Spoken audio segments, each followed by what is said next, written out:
Back to my channel. তো আজকে আমি আপনাদের সঙ্গে শেয়ার করব নিউ বম্বের একটা ছোট্ট গণেশ মন্দির। আমি বম্বেতে থাকাকালীন এই মন্দিরটায় গিয়েছিলাম। তো এই মন্দিরটা কীরকম কী সেটাই আজকে আমি আপনাদের সঙ্গে শেয়ার করব। তো চলুন, আমি তো যাচ্ছি, আপনারাও থাকুন আমার সঙ্গে। তো আমরা বাড়ি থেকে বেরিয়ে গিয়েছি। তো আমার দিদির ফ্ল্যাট থেকে এই মন্দিরে যাওয়ার জন্য প্রথমে অটো ধরতে হবে। তো অটো ধরার জন্য আমরা রাস্তার ধারে চলেও এসেছি, এখানে দাঁড়িয়ে আছি অটোর জন্য।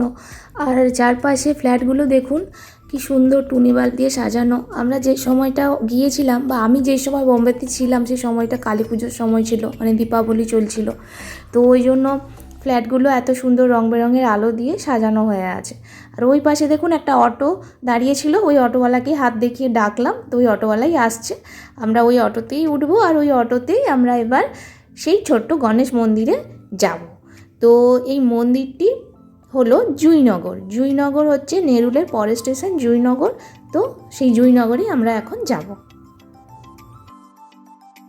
তো আমরা যথারীতি অটোতে উঠে পড়েছি, এবার আমরা চলে যাচ্ছি জুঁইনগরের দিকে।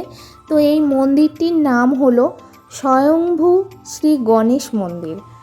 তো খুব একটা বেশি দূর নয়, ওই অটোতে 5 মিনিট মতো লাগবে। তো আমরা চলে যাচ্ছি। রাস্তাঘাটগুলো দেখুন কি সুন্দর আলোয় ঝলমল করছে।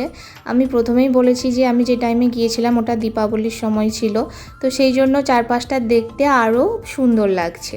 তো আমরা প্রায় পৌঁছেই গেছি, জাস্ট সামনে গিয়ে আর একটা টার্ন নিলেই পৌঁছে যাব। এই যে মন্দিরের গেট, এটা হলো মেন গেট।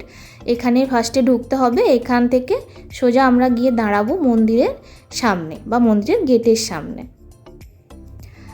তো অটো থেকে নেমে গিয়েছি, এবার আমরা চলে যাব মন্দিরের ভেতরে।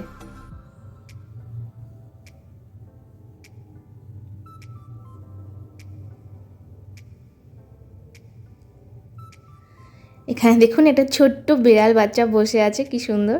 যাই হোক, তো আমরা মন্দিরের ভেতরে এবার যাব। তো ভেতরে প্রথমে কিছুটা লন মতো করা আছে, ওখানটা একটু হাঁটতে হবে। হেঁটে তারপরে সিঁড়ি আছে, সিঁড়ি ধরে উপরে উঠতে হবে। আসলে মন্দিরটা দোতলা, দোতলাতে বাবা আছেন, ওনার দর্শন করতে গেলে দোতলাতেই উঠতে হবে। তো এই যে সামনে সিঁড়ি, এই যে সিঁড়ি দিয়ে আমরা এখন উঠে যাচ্ছি বাবার দর্শন করতে।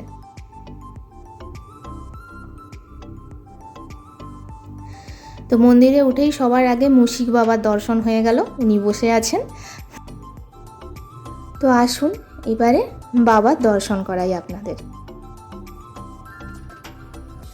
আজকে এখানে ভিড়টা খুব কম। আমার দিদি বলছিল এর আগেও নাকি ওরা এসেছিল, সেদিন প্রচুর ভিড় ছিল। তো আজকে আমরা এসেছি, দেখছি ভিড় অনেকটাই কম। যাই হোক, ভালোই হয়েছে, ভিড়টা কম, ভালোভাবে দর্শনটা করতে পারবো। এই যে এখানকার মূর্তি বা প্রতিমা একদম সিদ্ধিবিনায়ক বাবার মতো। সিদ্ধিবিনায়কের আমার আগের ভিডিও আপনারা যারা দেখেছেন তারা নিশ্চয়ই জানেন, সিদ্ধিবিনায়কের মূর্তি কিন্তু পুরো লাল লাল রঙের গণেশজি। তো এখানেও কিন্তু সেম একই মূর্তি। আর বাবার দর্শন করার পর মুশিকের কানে নিজের মনস্কামনা জানানোটা তো ম্যান্ডেটারি, এটা তো জানাতেই হবে, না হলে আবার মনস্কামনা পূর্ণই হবে না। কারণ মুশিক বাবাজিকে বলে দিলে উনি বাবার কানে খুব দ্রুত আমাদের মনস্কামনা পৌঁছে দেবেন। যাই হোক, তো এই জিনিসটা আমার বেশ ভালো লাগে। সিদ্ধিবিনায়কেও এই জিনিসটা আমি করেছিলাম, তো এটা আমার বেশ পছন্দের। তো এইদিকে মন্দিরটা একটু ঘুরে ফিরে দেখছিলাম। তো এই পাশের দিকে এই জায়গাটায় আসুন, দাঁড়ান আপনাদেরকে দেখাচ্ছি। এই যে সামনের দিকটা দেখুন, এইখানটায় এই দেখুন, এখানে নিচে দেখুন কত গাড়ি দাঁড় করানো হয়ে আছে। এখানে কেউ কেউ মন্দিরে এসেছে, আবার কেউ এই যে সামনে দেখতে পাচ্ছেন, বুঝতেই পাচ্ছেন একটা পার্ক করা আছে, ওই পার্কটাতে এসেছে। এই পার্কটা কিন্তু এখানে মোটামুটি মানে সব সময় মানুষ প্রায় আসেন, মানে মর্নিং ওয়াক থেকে শুরু করে ইভিনিং ওয়াক, এমনি বাচ্চারা খেলাধুলা করতে সব কিছুর জন্যই আসে। এবং ওই পার্কের ওই পাশে একটা তালাও আছে, যে তালাবে কিন্তু গণেশ পুজোর সময় গণেশ ঠাকুর বিসর্জনও দেওয়া হয়। তো সেই বিষয়ে আমি যখন পার্কে যাব তখন আমি বলবো। তো এখান থেকে মন্দিরের ভিউটা খুব সুন্দর লাগছিল, মানে দারুণ সুন্দর লাগছিল। নিচে গাড়ি চলে যাচ্ছে, আর উপরে আজকে মন্দিরটাও বেশ ফাঁকা ফাঁকা ছিল। আর ওপাশে কিন্তু ট্রেন লাইন, আমি ট্রেন যাবে একটু পরে আপনাদের দেখাবো, যখন ট্রেন যাবে দেখতে পাবেন ওপাশটা কিন্তু ট্রেন লাইন। আর এপাশে মন্দিরটা দেখুন, আমি পুরো মন্দিরটার ভিডিওটা করেছিলাম, পুরো মন্দিরটা সাদা মার্বেল পাথরের তৈরি, বেশ সুন্দর, ছোট্টর উপরে বেশ সুন্দর শৌখিনভাবে মন্দিরটা সাজানো। আর মানে একটা বেশ সুন্দর শান্তির পরিবেশ। এখানে এলে আপনারা মানে জীবনের সব রকম দুঃখ ভুলে গিয়ে বেশ একটা শান্তির পরিবেশে কিছুটা সময় কাটাতে পারবেন। এমনিতেও যে কোনো মন্দিরে গেলে বেশ একটা সুন্দর শান্তির পরিবেশ থাকে না, তো ঠিক সেই রকমই।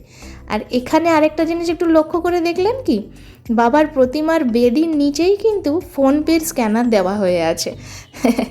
কেন বলুন তো? কারণ এখানে দক্ষিণাও কিন্তু ফোনপে বা গুগল পেতে দেওয়া হয়। যাই হোক, এখন আমাদের এখানকার মন্দিরেও হয়তো এই সিস্টেম আছে। তো আমি ওখানের মন্দিরে এটা দেখে আমার তো মানে বেশ ভালোও লাগছিল আর একটু হাসিও পাচ্ছিল। তো দেখতে দেখতে আমি মন্দিরের পেছন দিকটা গেলাম, আর এই দেখুন ট্রেন যাচ্ছে। এই ট্রেন লাইনটা হচ্ছে সিএসটি থেকে পানভেল পর্যন্ত যে লাইন, সেই লাইন এখান দিয়ে গেছে, মানে লোকাল ট্রেনগুলো এখান দিয়ে যাতায়াত করছে। আর এই স্টেশনটা হচ্ছে জুঁইনগর স্টেশন। এই মন্দিরে আসতে গেলে আপনারা জুঁইনগর স্টেশনে নেমেও অটো ধরে আসতে পারেন, আবার যারা নেরুলে থাকে তারা নেরুল থেকেও অটো ধরে এখানে আসতে পারে। দুরকম ব্যবস্থাই আছে। তো মন্দির ঘোরা আমাদের প্রায় হয়ে গেছে, ঠাকুরকে প্রণামও করে নিয়েছি, বাবার দর্শনও হয়ে গেল খুব ভালোভাবে। এবার আমরা এখান থেকে বেরিয়ে যাব। এখন সন্ধে প্রায় ওই 8:30 9টা মতো বাজে। তো আমরা নিচে যাব। নিচে গিয়ে আমার বোনপো একটু জেদ করছিল ওই পার্কে যাবে বলে, তো বললাম যে ঠিক আছে চল তাহলে পার্কে একটু ঘুরে আসি। তো এখান থেকে নেমে আমরা এখন পার্কের দিকে চলে যাব।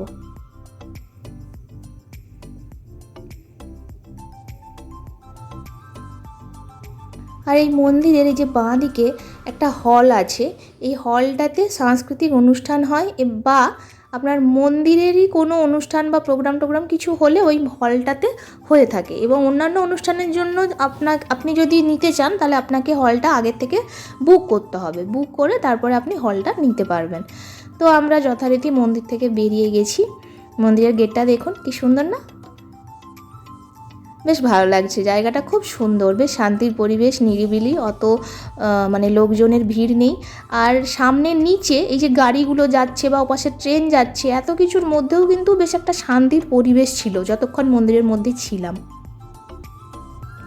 তো এবার এখান থেকে চলে যাচ্ছি পার্কের দিকে। পার্কটা জাস্ট সামনেই, রোডটা ক্রস করলেই পার্ক। তো রোডটা ক্রস করে আমরা পার্কের ভেতরে যাব।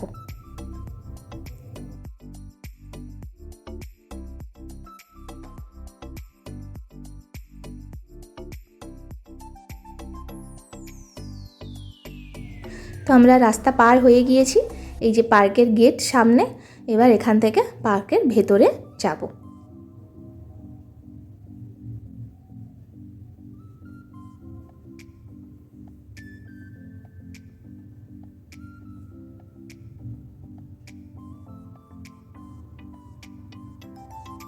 তো পার্কের ভেতরে এসে গেছি। ভেতরটা খুব সুন্দর, বেশ বড় একটা জায়গা জুড়ে পুরো পার্কটা তৈরি হয়ে আছে এবং হাঁটার বেশ সুন্দর জায়গা আছে। আপনি মর্নিং ওয়াক করতে চাইলেও এখানে আসতে পারেন, আবার এমনিও যদি বিকেলবেলা ইচ্ছে হয় একটু ঘুরতে যাবেন বা একটু আউটিংয়ে বেরোবেন তো সেই জন্যও আসতে পারেন।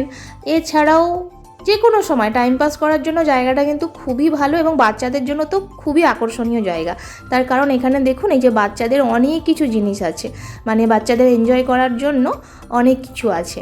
তো আমার বোনপো বললো যে চলো ও পাশের দিকটায় যাব, তো আমিও ওই জন্য বললাম যে ঠিক আছে চল তাহলে। এখানে আগের থেকেই কিছু বাচ্চা কাচ্চারা এসেছে যারা বেশ সুন্দর এনজয় করছে, তো বেশ ভালো লাগছিলো দেখে, আমারও বেশ ভালো লাগছিলো। তো ওখানে কিছুক্ষণ সময়টা কাটালাম আর কি। আর আমার বোনপো ও কিছু মনে হয় স্লিপারে চড়েছিল আর মনে হয় এই দোলনাতে মনে হয় বসেছিল।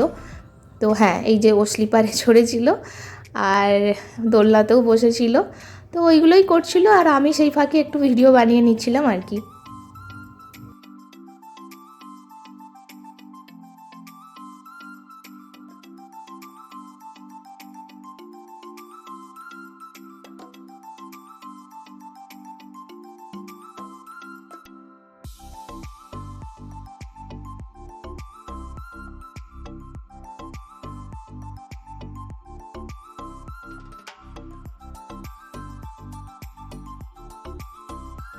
পুরো পার্কটা কিন্তু বেশ সুন্দর একটা জায়গা।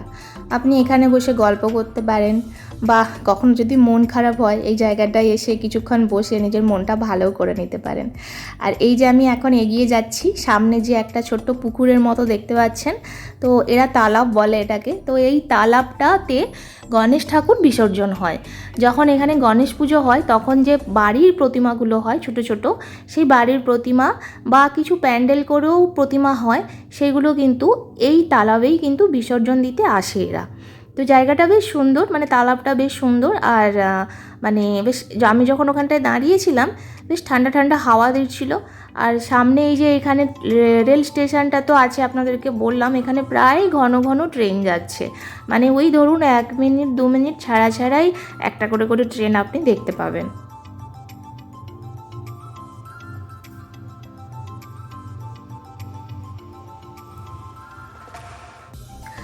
তো আমাদের পার্ক ঘোরা প্রায় হয়ে গেছে। এই দেখুন ট্রেন চলে যাচ্ছে, বলতে বলতেই ট্রেন চলে যাচ্ছে। আর হ্যাঁ, আরেকটা কথা, জায়গাটা কিন্তু বেশ ফটোজেনিক, মানে আপনি দাঁড়িয়ে অনেক সেলফি টেলফি তুলতে পারেন, অনেক ছবি তুলতে পারেন, ভিডিও করতে পারেন, এই সব কিছুর জন্য জায়গাটা একদম পারফেক্ট জায়গা। তো হ্যাঁ, যেটা বলছিলাম যে আমাদের পার্ক ঘোরা কমপ্লিট, ঠাকুরের মন্দিরের দর্শন তো হয়েই গেছে, আগে পার্কও কমপ্লিট হয়ে গেছে ঘোরা। এবার আমরা এখান থেকে বেরিয়ে যাব।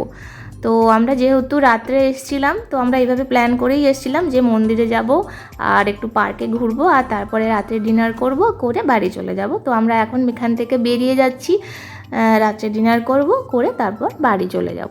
এখান থেকে বেরিয়ে অটো ধরবো। তো এখানে সব সময় অটো চলাচল করে, অটোর কোনো অসুবিধে নেই, মানে বাড়ি যাতায়াতের কোনো অসুবিধে নেই। এই যে বলতে বলতে অটো চলেই এসেছে, এবারে আমরা অটোতে উঠে যাব। তো যাই হোক, আজকের আমার এই ভিডিওটা এতটুকুই। আজকের ভিডিওটা খুব একটা বড় ছিল না, ছোটই ছিল। তো ভিডিওটা আপনারা দেখবেন, লাইক কমেন্ট করবেন, কেমন লাগলো অবশ্যই জানাবেন। আর আপনাদের সঙ্গে আমার আবার দেখা হবে আমার পরের কোনো ভিডিওতে। ততদিন আপনারা সবাই খুব ভালো থাকবেন ও সুস্থ থাকবেন। ততক্ষণের জন্য চলুন, টাটা, বাই।